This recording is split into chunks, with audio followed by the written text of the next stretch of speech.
الحمد لله الذي هدانا إلى نعمة الإسلام ووفقنا لاتباع نبيه محمد سيد الأنام، ونشهد أن لا إله إلا الله وحده لا شريك له، ونعوذ بالله من شرور أنفسنا ومن سيئات أعمالنا. أما بعد، فقد قال الله تبارك وتعالى: يا أيها الذين آمنوا لا تلهكم أموالكم ولا أولادكم عن ذكر الله ومن يفعل ذلك فأولئك هم الخاسرون. وقال النبي صلى الله عليه وسلم: اتقوا الشح فإن الشح أهلك من كان قبلكم. وقال رسول الله صلى الله عليه وسلم: قد أفلح من أسلم ورزق كفافا وقنعه الله بما آتاه. صدق الله مولانا العظيم وصدق رسوله النبي الكريم، ونحن على ذلك لمن الشاهدين والشاكرين، والحمد لله رب العالمین. ایمان والے کی خصوصیات میں سے اللہ تعالیٰ کو جو ایمان والے کی صفتیں عادتیں پسند ہیں، ان میں سے ایک خصوصیت اور ایک عادت حرص اور لالچ کا نہ ہونا، اور دنیا کو ضرورت کی حد تک سمجھنا، دنیا کو اپنا مقصد نہ بنانا. یہ ایمان والے کی امتیازی صفتوں میں سے ہے، ایمان والے کی شان میں سے ہے. اسی کو شریعت کی زبان میں اور اہل علم کی زبان میں قناعت کہتے ہیں. ہر انسان کی دنیا میں زندگی وہ دنیا کے سامان، دنیا کی مال و دولت پر موقوف ہے. آپ کو بھوک لگتی ہے، آپ کو کھانے پینے کی ضرورت رہتی ہے، اس کے لیے آپ کے پاس کھانا پینا ہونا چاہیے. آپ کو گھر میں زندگی گزارنے کے لیے برتن چاہیے، بستر چاہیے، ضروری سامان جس کے بغیر زندگی انتہائی کٹھن اور مشکل ہو سکتی ہے، وہ سامان آپ کو چاہیے. تو ضرورت ہے دنیا کی. ان ضرورتوں کو پورا کرنے کی خاطر دنیا میں کمائی بھی کرنی ہوتی ہے، کچھ سامان رکھنا بھی ہوتا ہے، کچھ سامان خریدنا بیچنا بھی ہوتا ہے، سارے کام ہوتے ہیں. تو انسان کو اگر یہ سمجھ نصیب ہو جائے کہ ضرورت کی چیز کو ضرورت تک سمجھے، ضرورت کی چیز کو ضرورت تک مانے، اور اس چیز کے بارے میں رویہ ایسا ہی اختیار کرے کہ جہاں تک ضرورت ہے وہاں تک اس کام کو کیا اور اس کے بعد توجہ وہاں سے ہٹائی، اسی کو قناعت کہتے ہیں. اگر ہمیں یہ بات سمجھ میں آ جاتی ہے کہ دنیا ضرورت کی حد تک ہے، ضرورتیں پوری کرنی ہیں جائز اور باعزت طریقے سے، اور بس اس کے بعد اس کو اپنی زندگی کا مقصد نہیں بنانا ہے. بھائی ایک آدمی کمائی کرتا ہے اور اس نے کوئی باعزت پیشہ اپنی حلال روزی روٹی کے لیے اختیار کیا ہے، اب وہ کیا کرے گا؟ اگر تو اسے سمجھ ہوگی، قناعت کو جانتا ہوگا، دنیا کو اپنی ضرورت تک مانے گا اور ضرورت سے آگے مقصد نہیں بنائے گا، دنیا کو، کمائی کو اپنا مقصد نہیں بنائے گا، تو وہ کیا کرے گا؟ وہ اپنی اس مزدوری میں، اپنی اس دکانداری میں، اپنی اس ملازمت میں، اپنے اس کاروبار میں حرام کمانے کا نہیں سوچے گا، اس لیے کہ حلال سے ضرورت پوری ہو جاتی ہے. جس نے ضرورت سے آگے بڑھ کر دنیا کو اپنا مقصد بنایا ہوگا، ضرورت سے آگے بڑھ کر دنیا کو اہمیت دیتا ہوگا، تو وہ بندہ یہ سوچے گا کہ جتنی آمدنی اور کمائی ہو رہی ہے، اس سے میری خواہشات، میری تمنائیں، میری آرزوئیں وہ پوری ہونی مشکل ہیں، تو اب وہ حرام کی طرف جائے گا. پلاننگ کرے گا کہ میں کس طرح حرام کمائی کروں۔ جسے یہ بات سمجھ آ گئی کہ دنیا بس ضرورت کی حد تک ہے، اس کو اللہ تعالیٰ صبر عطا فرما دیں گے، وہ قناعت کرے گا۔ آپ بس میں بیٹھ کر حیدرآباد جا رہے ہیں، آپ کو کتنی ضرورت ہے؟ آپ کو ایک سیٹ کی ضرورت ہے کہ جب آپ اس پہ بیٹھیں تو آپ کو کوئی کیل نہ چبھے، جب آپ ٹیک لگائیں تو پیچھے سے کوئی پتری، کوئی اور نوکدار چیز آپ کو نہ چبھے، آپ کے کپڑے نہ پھٹ جائیں، سیٹ کے اوپر کوئی پان کی پیک یا گند بلا پڑا ہوا نہ ہو جو آپ کے کپڑے گندے کر دے۔ بس اس چیز کی آپ نے تسلی کرنی ہے، اور اس کے بعد جب آپ ایک دفعہ سیٹ پہ بیٹھ جائیں گے تو اب آپ کی پوری توجہ اس طرف ہوگی کہ میں خیریت سے اپنے اسٹاپ پر، اپنی جگہ پر پہنچ جاؤں۔ بس اب کوئی بندہ کہے کہ اچھا جی میں بیٹھ گیا ہوں ابھی سیٹ پہ، ابھی جو ہے نا مجھے یہاں سیٹ کے اوپر بڑا بہترین سا ویلوٹ کا کپڑا بھی ڈالنا چاہیے تاکہ میں مہنگے کپڑے کے اوپر بیٹھا ہوا نظر آ جاؤں، اور جناب مجھے اس سیٹ کی نیچے زمین پر ایسے ایسے قالین بچھانے چاہیے، اور ایسا ایسا مجھے یہاں پہ رنگ کر لینا چاہیے جو سب سے الگ نظر آئے، میری شان و شوکت اونچی ہو، اور سیٹ کے اوپر جو چھت کا حصہ ہے میرا، اس کے اوپر مجھے فانوس لٹکانے چاہیے، اور اس کے اوپر مجھے یہ خرچہ کرنا ہے اور وہ خرچہ۔ ہر بندہ اس پہ ہنسے گا، کہے گا تو بے وقوف ہے، اپنی ضرورت پوری کر، اور جب تیرا اسٹاپ آ جائے ادھر اتر کے دفع ہو، یہ تو کیا باتیں کرتا ہے۔ کوئی اول تو ایسی بات کرے گا نہیں، اور اگر کسی نے کی تو کوئی اس کو مانے گا نہیں، ہر کوئی اس کو منع کرے گا کہ بھائی یہ بس میں جو بیٹھے تھے ضرورت کے لیے بیٹھے تھے، ضرورت کی حد تک اس کو رکھو، اور جب ضرورت پوری ہو جائے تو اتر کر اپنا آگے جو بھی کام ہے اس کے لیے چلے جاؤ۔ بالکل اسی طرح نبی پاک علیہ السلام نے امت کو، مجھے آپ کو یہ تعلیم دی ہے کہ ہمیں دنیا میں قناعت اختیار کرنی ہے۔ قناعت اسی کو کہتے ہیں کہ اپنی زندگی باعزت طریقے پہ گزار سکو، یعنی کسی سے مانگنا نہ پڑے۔ باعزت کا یہ مطلب ہوتا ہے، یہ مطلب نہیں ہوتا کہ آپ کے پاس 3 کروڑ روپے والی گاڑی ہو اور آپ کے آگے پیچھے گنوں والے سیکورٹی گارڈ بھی چل رہے ہوں، ان کی گاڑیاں الگ ہوں، اور جناب مہنگے ہوٹل میں آپ کھانا کھاتے ہوں۔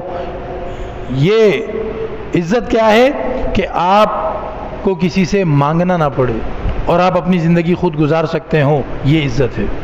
اور اس سے آگے تو لوگوں نے جھوٹی عزتیں بڑی بڑی بنانے کی کوششیں کی۔ وہ ابو جہل نے کہا کہ اس کو دکھ یہ تھا جب آخر میں مر رہا تھا، وہ شدید زخمی حالت میں، حضرت عبداللہ ابن مسعود رضی اللہ تعالی عنہ نظر پڑی، قریب جا کے پوچھا کہ تو فلاں ہے؟ اس نے کہا کہ مجھ سے بڑے باعزت شخص کو تم لوگوں نے آج تک قتل کیا ہی نہیں ہوگا، میں سب سے بڑا باعزت شخص ہوں۔ اور پھر اس نے دکھ کا افسوس کا اظہار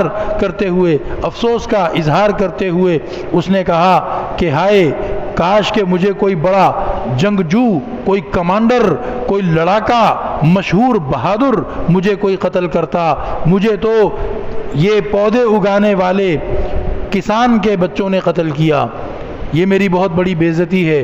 تو لوگوں نے تو اپنی عزتیں جھوٹی بنانے کے لیے کیا کیا پتہ نہیں سوچا، اور کیا کیا خرچے کیے، اور کیا کیا کام کیے، اللہ اور رسول کی نظر میں ان کی کوئی عزت نہیں ہے۔ تو قناعت کیا ہے کہ آپ اس دنیا کو اپنی ضرورت کی چیز سمجھیں اور اس ضرورت کو حلال طریقے پر پورا کر لیں۔ نبی کریم علیہ السلام ارشاد فرما رہے ہیں کہ سب سے کامیاب شخص کون ہے؟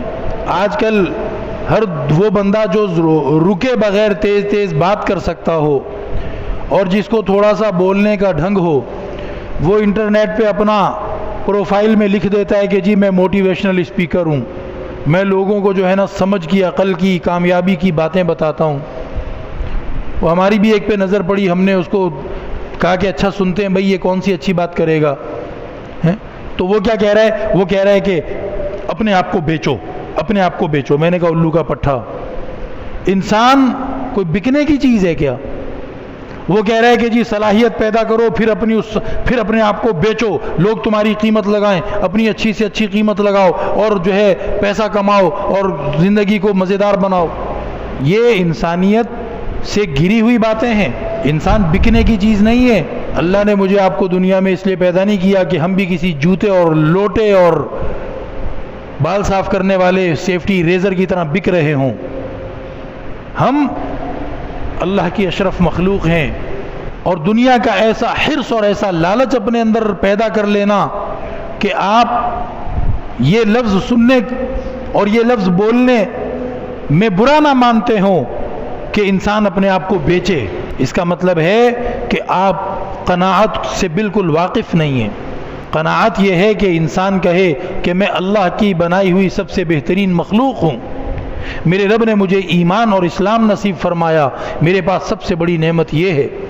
اور پھر اس کے بعد وہ یہ کہے کہ یہ دنیا کی دولت، دنیا کا ساز و سامان، یہ سب میرے پاس ضرورت پوری کرنے کی حد تک ہے. قارون کا مسئلہ آپ کے سامنے ہے. قارون نے دولت جمع کی، اللہ رب العزت نے اس کی بہت زیادہ دولت کے بارے میں قرآن میں بتایا ہے کہ اس کی دولت بہت زیادہ تھی. ان مفاتحہ لتنوء بالعصبۃ اولی القوہ، پہلوانوں جیسے جوان طاقتور نوکر غلام اس کے خزانے کی صرف چابیاں اٹھاتے اٹھاتے تھک جاتے تھے.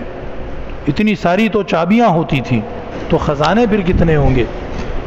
لیکن اس نے جب قناعت کو نہیں سمجھا تو اللہ تعالیٰ نے حضرت موسیٰ علیہ السلام کے ذریعے جو صدقے اور زکوٰۃ کا حکم دیا تھا، اس حکم کو سن کر وہ کہنے لگا کہ کیوں اس چیز پہ ہم پیسہ کیوں خرچ کریں، اس چیز پہ ہم پیسہ کیوں خرچ کریں، میں کیوں خرچ کروں، میں نے تو اپنی ہوشیاری سے، اپنی پلاننگ سے، اپنی جناب مہارتوں سے یہ پیسہ جمع کیا ہے، میں کیوں خرچ کروں.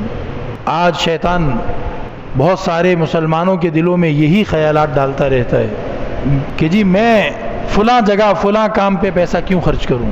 وہ جاؤ نا، اس کو بولو نا، وہ میرے سے زیادہ مالدار ہے، اس کو بولو. اور خیر کے کام میں، اللہ کے دین کے کام میں، چاہے وہ مسجد کی بات ہو، چاہے وہ دین کی تعلیم میں حصہ لینے کی بات ہو، چاہے وہ مسلمانوں اور نمازیوں کے راستے کو صاف کرنے کی بات ہو، ہم کہتے ہیں یہ فضول کام ہے، اس کام میں ہم پیسہ کیوں لگائیں، اس کام میں ہم وقت کیوں لگائیں، اس کام میں ہم اپنا دماغ کیوں لگائیں. قناعت نہیں ہے. نبی کریم علیہ السلام نے فرمایا کامیاب ہے وہ شخص جس کو اللہ نے اسلام کی دولت عطا فرمائی، جسے اللہ تعالیٰ نے رزق نصیب فرمایا، جو خود اپنی روزی حلال کما سکتا ہے. اور تیسری چیز کیا بتائی؟ قنعہ اللہ بما آتاہ، اللہ تعالیٰ نے جو اسے نعمتیں دی ہیں ان نعمتوں پر اسے گزارا کرنے کی سوچ عطا فرما دی. ان نعمتوں پہ گزارا کرنے کا اس نے فیصلہ کر لیا ہے. بھائی وہ آگے آگے کی دوسروں کی نعمتیں دیکھ دیکھ کر اس میں بے چین نہیں ہوتا، اور اس نے فیصلہ کر لیا ہے کہ میرے رب نے مجھے جو نعمتیں دی ہیں میں انہی میں گزارا کروں گا. ہاں اگر حلال طریقے سے، حلال راستے سے مجھے مزید دولت آتی ہے تو وہ اللہ کی ایک نعمت ہے، لیکن جس میں قناعت نہیں ہو اس میں پھر حرص اور لالچ ہوگا، اور حرص اور لالچ حلال حرام کی تمیز بھلا دے گا. پھر بڑا بھائی چھوٹے بہن بھائیوں کی وراثت اکیلا ہڑپ کر جائے گا، اور پھر چچے بھتیجوں کو بھائی کے مکان سے نکال دیں گے، اور جس کا زور چلے گا وہ زمین پہ جائیداد پہ قبضہ کر لے گا. کیوں؟ اس لیے کہ قناعت نہیں ہے.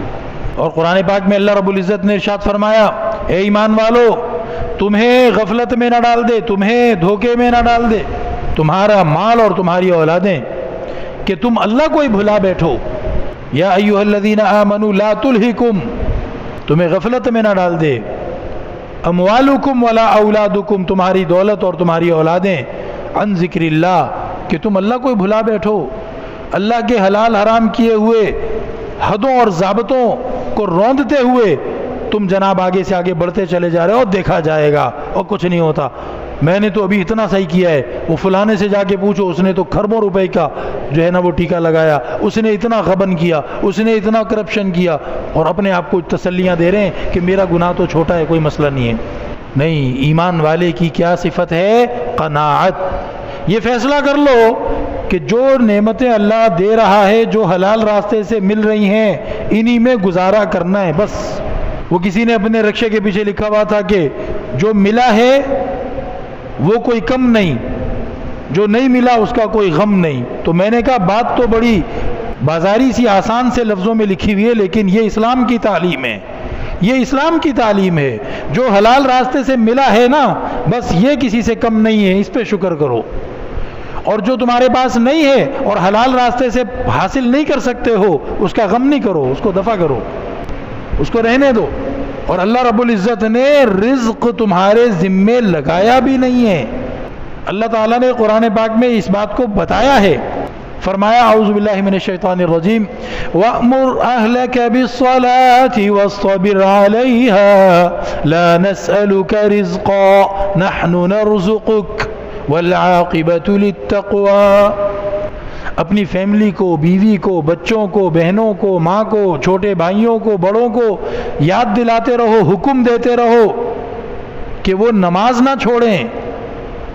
یہ قرآن کی آیت کا مفہوم عرض کر رہا ہوں، یہ حکم مجھے ہے، آپ کو ہے، ہم سب کو ہے کہ حکم کرو اپنے گھر والوں کو نماز کا۔ ابھی جمعے کی نماز پڑھ کے اللہ قبول فرمائے ہماری، گھر جاؤ گے نا تو ہر ایک سے، بہن سے، بیٹی سے، بیوی سے، چھوٹے بچوں سے، ان سے جا کے کہو کہ بیٹا میں نماز پڑھ کے آیا ہوں، آپ نے پڑھ لی؟ اچھا نہیں پڑھی، چلو بھائی کوشش کر لو، نماز پہلے پڑھ لو، پھر کچھ اور کریں گے۔ تاکید کرتے رہو، جب گھر آؤ پوچھو بھائی آج کون کون سی نماز رہ گئی، کون کون سی پڑھ لی۔ یہ اللہ کی طرف سے میری آپ کی ڈیوٹی ہے، ذمہ داری ہے بھائی۔ جیسے ہم یہ پوچھتے ہیں کہ خرچہ کتنا ہوا، کھانے میں کیا پکایا، اور جو 10 باتیں ہم پوچھتے ہیں، یہ بھی ہماری ڈیوٹی ہے۔ پہلی ذمہ داری یہ ہے وَأْمُرْ أَهْلَكَ بِالصَّلَاةِ، اپنے گھر والوں کو نماز کا کہتے رہو بھائی۔ اور وَاصْطَبِرْ عَلَيْهَا، خود بھی اس کے اوپر صبر کرنا پڑے گا۔ نماز کے اوپر کیا کرنا پڑے گا؟ صبر کرنا پڑے گا۔ بعض لوگ کہتے ہیں نا جی وہ بس ابھی یار پڑھیں گے، شروع کریں گے، ابھی تو ہاں پڑھیں گے یار، ابھی دل نہیں کر رہا۔ جو پڑھتے ہیں ان کا ہمیشہ دل کر رہا ہوتا ہے کیا؟ نہیں۔ اگر 2 بھائی ہیں، ایک بھائی کبھی نماز نہیں چھوڑتا اور دوسرا کبھی چھوڑتا ہے کبھی پڑھ لیتا ہے، تو تمہیں کیا لگتا ہے وہ جو کبھی نماز نہیں چھوڑتا اس کا کبھی دل نہیں کرتا ہوگا یار ابھی لیٹا رہوں، آج تھکن زیادہ ہے، آج کام زیادہ ہے؟ وہ بھی تو تمہارے جیسا انسان ہے، اس کو بھی تھکن آتی ہوگی، اس کو بھی نیند آتی ہوگی، اس کو بھی بیماری آتی ہوگی، کبھی صبح بستر چھوڑنے کا دل نہیں کرتا ہوگا، اور 10 مسئلے۔ تو اللہ تعالیٰ فرما رہے ہیں وَاسْطَبِرْ عَلَيْهَا، جو پڑھتے ہیں نا انہی کو یہ حکم دیا جا رہا ہے کہ اس کے اوپر صبر کرنا پڑتا ہے، اس کے اوپر جان مارنی پڑتی ہے۔ ساری زندگی ایک کام کو پابندی کے ساتھ کرنا کوئی آسان نہیں ہے۔ تو جو لوگ یہ سمجھتے ہیں کہ جو نمازی بندہ ہے تو اس کی تو پتہ نہیں عادت بن گئی ہے، وہ تو ضرور ہی پڑھے گا، وہ بھائی اس کے ساتھ بھی یہ سارے مسئلے ہوتے ہیں جو تمہارے ساتھ ہیں، سردی گرمی، بخار، صحت، تھکن، چستی، وہ سارے معاملے اس کے ساتھ بھی چپکے ہوئے ہیں، اس کے بھی بیوی بچے، بال بزرگ، بیمار، گھر میں سارے معاملات اس کے ساتھ بھی ہیں، تو وہ نماز کو آ رہا ہے۔ تو اللہ تعالیٰ فرما رہے ہیں کہ اس نمازی بندے کو کہ استبر علیہا، کہ تجھے خود بھی اس کے اوپر بڑا صبر کر کے جمنا پڑے گا، اور گھر والوں کو بھی بار بار نماز کا کہنا ہوگا۔ لا نسألک رزقا، اپنے لیے روزی پیدا کرنا، اپنے لیے روزی پہنچانا ہم نے تیرے ذمے لگایا ہی نہیں ہے، روزی تیری ہم نے لکھ دی تھی، صرف روزی کا جائز وسیلہ، جائز راستہ اختیار کرنا تیری ذمہ داری ہے۔ پھر روزی کتنی آئے گی وہ پہلے سے لکھی ہوئی ہے، پہلے سے لکھی ہوئی ہے۔ تو اس لیے قناعت کرے اور اللہ رسول کے حکم کو پورا کرنا وہ زندگی کا پہلا مقصد ہو، خوشی میں، غمی میں، پریشانی میں، غربت میں، مالداری میں، ہر حال میں میرے رب کا، میرے نبی کا مجھ پر ابھی حکم کیا ہے، میری زندگی کا مقصد اس حکم کو پورا کرنا ہے، اور باقی کھانا پینا، ساز و سامان، پیسہ، دولت، بینک بیلنس، ارے بھائی یہ ضرورت کی چیزیں ہیں، ان کو ضرورت کی حد تک سر پہ سوار کرنا ہے، اس کے بعد نہیں۔ نبی کریم علیہ السلام اللہ تعالیٰ سے دعا مانگا کرتے تھے، کیا دعا مانگتے تھے کہ اللہم لا تجعل الدنیا اکبر ہمی، اے اللہ یہ دنیا کے معاملات کو میری سب سے بڑی فکر نہ بننے دے. اب میری سب سے بڑی فکر یہ ہے کہ جناب میں نے فلاں ماڈل کا موبائل خریدنا ہے، وہ اسی ٹینشن میں پاگل ہو رہا ہوں، کہیں سے قسطوں پہ مل جائے، کہیں سے قرضہ مل جائے، کہیں سے یار بس فلاں ماڈل کی میں نے موٹر سائیکل خریدنی ہے، فلاں مجھے جناب فلاں ہوٹل میں نے جا کے کھانا کھانا ہے، فلاں کمپنی کے میں نے جناب کپڑے پہننے ہیں، یا لوگوں کی عجیب عجیب ٹینشنیں ہوتی ہیں. اللہ ہمیں بچائے ایسی ٹینشنوں سے. تو فرمایا کہ اللہم لا تجعل الدنیا اکبر ہمی، دنیا کے معاملات کو میری سب سے بڑی فکر نہ بننے دے میرے مالک. ولا مبلغ علمی، اور نہ ایسا ہو کہ میں جو بھی سیکھوں وہ دنیا کی خاطر سیکھوں.